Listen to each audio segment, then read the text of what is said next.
let's go ahead and head over to the high-level area. So in the high-level area, we will go ahead and show you how Thief works, as well as a larger-scale dynamic event.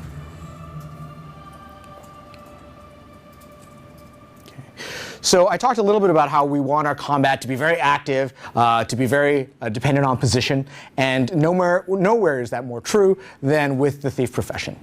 The thief profession is a very active profession that, because they don't wear heavy armor and their health, they don't have the most health in the game, they need to constantly be on guard and making sure that their attacks hit for the most, as well as that they are dodging incoming damage from monsters. So, yeah, let's just go ahead and grab a mob here. All right. So the thief is the first profession that we revealed that uses pistols. Sarah here has equipped double pistols, which will allow her to do some devastating attacks. You'll see that one of the things, go ahead and show some dodging, because you're taking a ton of damage. One of the things that we have, as I mentioned, we never want someone just to be standing there taking all the damage. We have dodging in the game that allows you to literally avoid attacks, avoid incoming damage. So a good player will keep an eye on when attacks are coming and be able to dodge out of them. Dodging does not come for free. You'll see on the right there's a blue energy bar. As Sarah dodges, she uses up her energy bar. So one of the things that's cool and specific to the thief profession that's very different from the other professions in the game is if you look at the 5 weapon skills here, there are no cooldown timers. Instead, a thief relies on an energy pool we call initiative to get her attacks, her weapon skills off. What this allows a thief to do is a thief has a lot more latitude to chain a bunch of attacks together if they decide, you know what, I want to do a really high damage finale. One of the ways we do this is, let's go ahead and go back to pistol and show unload.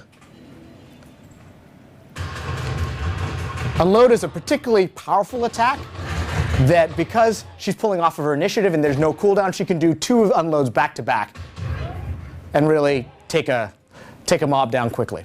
Of course, that's a strategic choice that a thief does, because in depleting all of their initiative, they're going to be vulnerable for a period of time.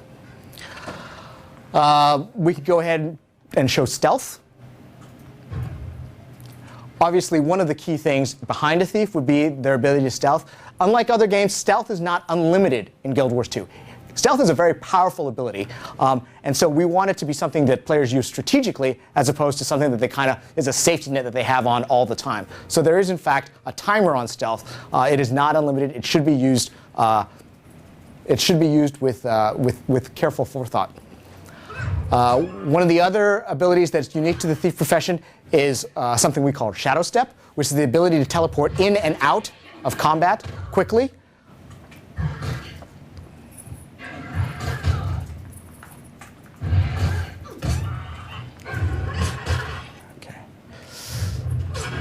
And what Sarah's showing now is that she's gone ahead and switched to Dagger, which provides another very powerful skill called Leaping Death Blossom,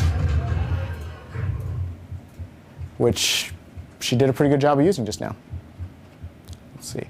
The last thing about Thief that really explains why she's called a thief is the thief has the ability to steal weapons away from the monster she's fighting and use them against her.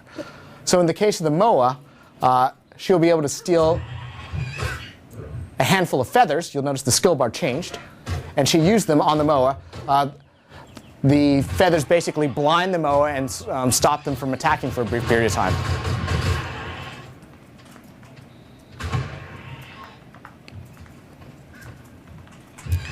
So you'll see that between Shadow Step, having to use stealth, also the thief has a backstab ability that is very much dependent on what position she's in when she attacks a mob. The thief has to be even more mindful than other professions as to where they are on the battlefield, what's happening, and what's going on, because we very much want players to be playing and looking at their tune as opposed to studying the UI all the time while they're in combat. Yeah. we're trying to find some giant tree-like. Oh, that looks like, yeah, there we go. Oak-hearts are particularly fierce opponents. We have an example of shadow step again, a little bit from a further distance now. Yeah. So again, it allows the thief to get in close really, really quickly. And if you're particularly skilled, you have a way of like getting in a couple attacks and then jumping out very quickly.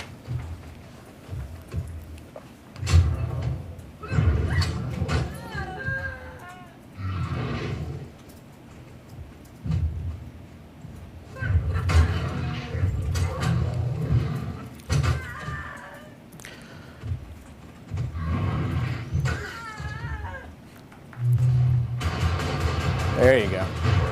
So what Sarah did just there is she went ahead and switched weapons. There's a one key way to swap weapons that completely changes the first 5 skills that you have available.